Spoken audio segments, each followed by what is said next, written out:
हर हर महादेव। श्री शिवाय नमस्तुभ्यम। शिव पुराण के श्रवण की विधि तथा श्रोताओं के पालन करने योग्य नियमों का वर्णन। शौनक जी कहते हैं, महाप्राज्ञ व्यास शिष्य सूत जी, आपको नमस्कार है।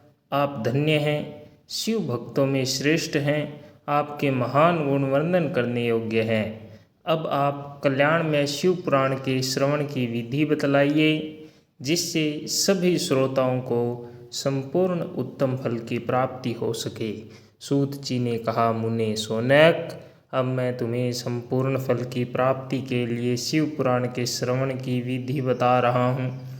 पहले किसी ज्योतिषी को बुलाकर दान मान से संतुष्ट करके अपने सहयोगी लोगों के साथ बैठकर बिना किसी विघ्न बाधा के कथा की समाप्ति होने के उद्देश्य से शुद्ध मुहूर्त का अनुसंधान कराएं और प्रयत्नपूर्वक देश देश से स्थान स्थान पर यह संदेश भेजें कि हमारे यहाँ शिव पुराण की कथा होने वाली है।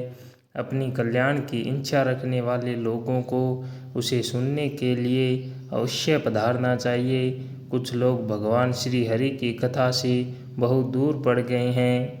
कितनी ही स्त्री शूद्र आदि भगवान शंकर की कथा कीर्तन से वंचित रहते हैं। उन सबको भी सूचना हो जाए, ऐसा प्रबंध करना चाहिए। देश देश में जो भगवान शिव के भक्त हों तथा शिव कथा के कीर्तन और श्रवण के लिए उत्सुक हो, उन सबको आदरपूर्वक बुलवाना चाहिए और आए हुए लोगों का सब प्रकार से आदर सत्कार करना चाहिए। शिव मंदिर में, तीर्थ में, वन प्रांत में अथवा घर में शिव पुराण की कथा सुनने के लिए उत्तम स्थान का निर्माण करना चाहिए। केले के खम्भों से सुशोभित एक ऊंचा कथा मंडप तैयार कराएं। उसे सब और फल पुष्प आदि से तथा सुंदर चंदोवे से अलंकृत करें और चारों ओर ध्वजा पताका लगाकर तरह तरह के सामानों से सजाकर सुंदर शोभा संपन्न बना दें। भगवान शिव के प्रति सब प्रकार से उत्तम भक्ति करनी चाहिए। वही सब तरह से आनंद का विधान करने वाली है। परमात्मा भगवान शंकर के लिए दिव्य आसन का निर्माण करना चाहिए तथा कथावाचक के लिए भी एक ऐसा दिव्य आसन बनाना चाहिए जो उनके लिए सुखद हो सके। मुने, नियम पूर्वक कथा सुनने वाले श्रोताओं के लिए भी यथा योग्य सुंदर स्थानों की व्यवस्था करनी चाहिए। अन्य लोगों के लिए साधारण स्थान ही रखने चाहिए। जिसके मुख से निकली हुई वाणी देहधारियों के लिए कामधेनु के समान अभीष्ट फल देने वाली होती है, उस पुराण वेता विद्वान वक्ता के प्रति तुच्छ बुद्धि कभी नहीं करनी चाहिए।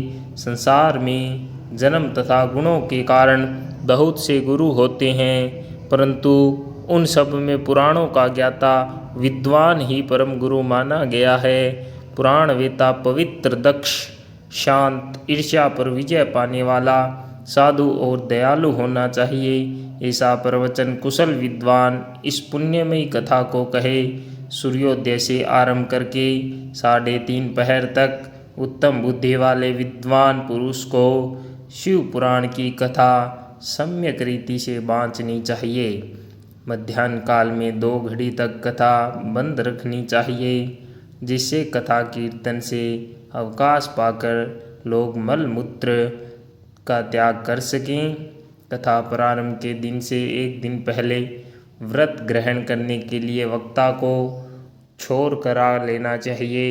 जिन दिनों कथा हो रही हो उन दिनों प्रयत्नपूर्वक प्रातःकाल का सारा नित्यक्रम संक्षेप से ही कर लेना चाहिए। वक्ता के पास उसकी सहायता के लिए एक दूसरा वैसा ही विद्वान स्थापित करना चाहिए। वह भी सब प्रकार के संशयों को निवृत्त करने में समर्थ और लोगों को समझाने में कुशल हो।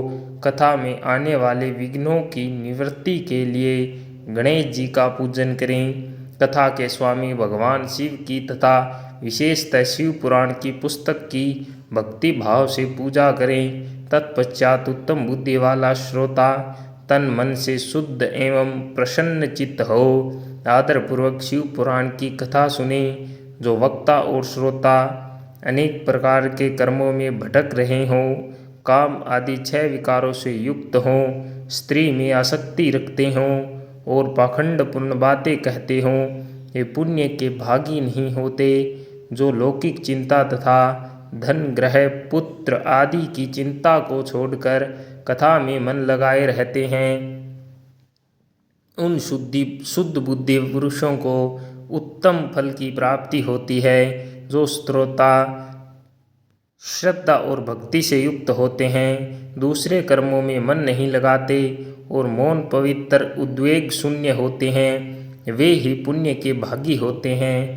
सूत जी बोले, सौनक, अब शिव पुराण सुनने का व्रत लेने वाले पुरुषों के लिए जो नियम है उन्हें भक्ति पूर्वक सुनो। नियम पूर्वक इस श्रेष्ठ कथा को सुनने से बिना किसी विघ्न बाधा के उत्तम फल की प्राप्ति होती है। जो लोग दीक्षा से रहित है उनका कथा श्रवण में अधिकार नहीं है, अतः मुने कथा सुनने की इच्छा वाले सब लोगों को पहले वक्ता से दीक्षा ग्रहण करनी चाहिए। जो लोग नियम से कथा सुने उनको ब्रह्मचर्य से रहना, भूमि पर सोना, पत्तल में खाना और प्रतिदिन कथा समाप्त होने पर ही अन्न ग्रहण करना चाहिए। जिसमें शक्ति हो वह पुराण की समाप्ति तक उपवास करके शुद्धता पूर्वक भक्ति भाव से उत्तम शिव पुराण को सुने। इस कथा का व्रत लेने वाले पुरुष को प्रतिदिन एक ही बार हविष्यान्न भोजन करना चाहिए। जिस प्रकार से कथा श्रवण का नियम सुखपूर्वक सध सके वैसे ही करना चाहिए। गरिष्ठ अन्न, दाल, जला अन्न, सेम, मसूर, भाव दूषित तथा बासी अन्न को खाकर कथावर्ती पुरुष कभी कथा न सुने। जिसने कथा का व्रत ले रखा हो वह पुरुष प्याज, लहसुन, हींग, गाजर, मादक वस्तु तथा आमिष कही जाने वाली वस्तुओं को त्याग दे। कथा का व्रत लेने वाला पुरुष काम, क्रोध आदि 6 विकारों को, ब्राह्मणों की निंदा को तथा पतिव्रता और साधु संतों की निंदा को भी त्याग दे।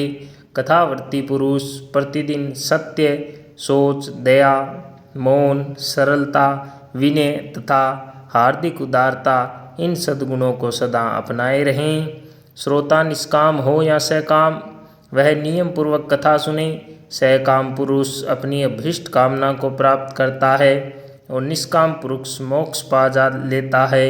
दरिद्र, क्षयकारोगी, पापी, भाग्यहीन तथा संतान रहित पुरुष भी इस उत्तम कथा को सुने। काक, बंध्या आदि जो 7 प्रकार की दुष्टा स्त्रियां हैं वे तथा जिसका गर्भ गिर जाता हो वह इन सभी को शिव पुराण की उत्तम कथा सुननी चाहिए। मुने, स्त्री हो या पुरुष, सबको यत्न पूर्वक विधि विधान से शिव पुराण की यह उत्तम कथा सुननी चाहिए।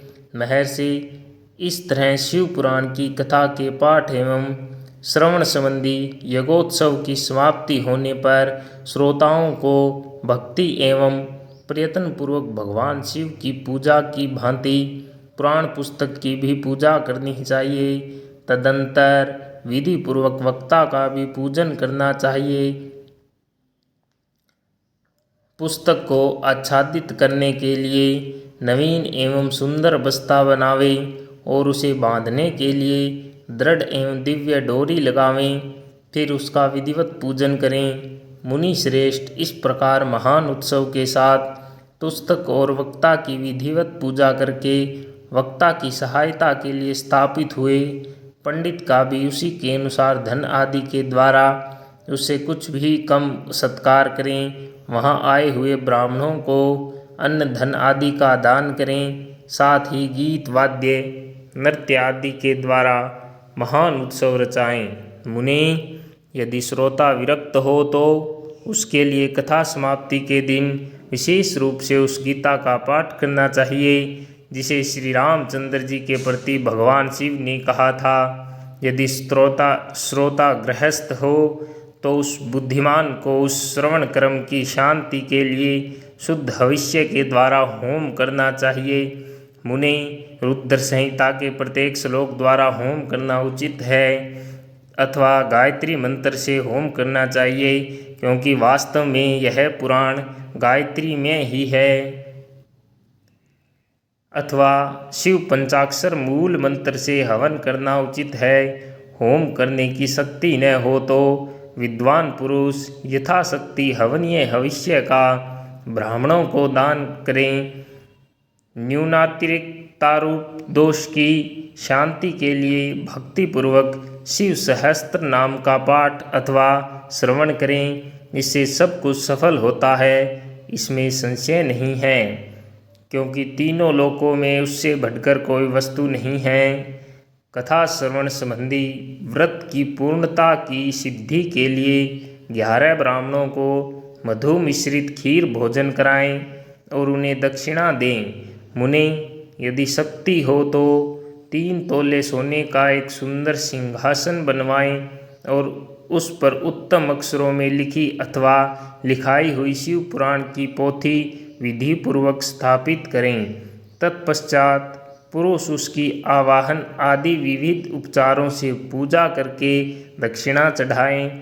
फिर जितेंद्रिय आचार्य का वस्त्र आभूषण एवं गंध आदि से पूजन करके दक्षिणा सहित वह पुस्तक उन्हें समर्पित कर दें। उत्तम बुद्धि वाला श्रोता इस प्रकार भगवान शिव के संतोष के लिए पुस्तक का दान करें। शौनक, इस पुराण के उस दान के प्रभाव से भगवान शिव का अनुग्रह पाकर पुरुष भव बंधन से मुक्त हो जाता है। इस तरह विधि विधान का पालन करने पर श्री संपन्न शिव पुराण संपूर्ण फल को देने वाला तथा भोग और मोक्ष का दाता होता है।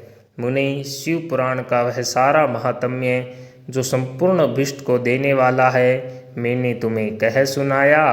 अब और क्या सुनना चाहते हो? श्रीमान शिव पुराण समस्त पुराणों के भाल का तिलक माना गया है।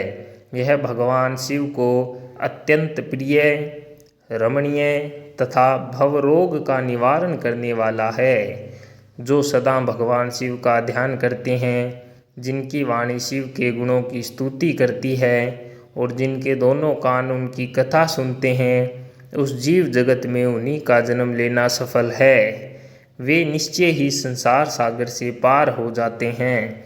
भिन्न भिन्न प्रकार के समस्त गुण जिनके सच्चिदानंद में स्वरूप का कभी स्पर्श नहीं करते, जो अपनी महिमा से जगत के बाहर और भीतर भासमान हैं तथा जो मन के बाहर और भीतर वाणी एवं मनोवृत्ति रूप से प्रकाशित होते हैं, उन अनंत आनंद घन रूप परम शिव की मैं शरण लेता हूँ।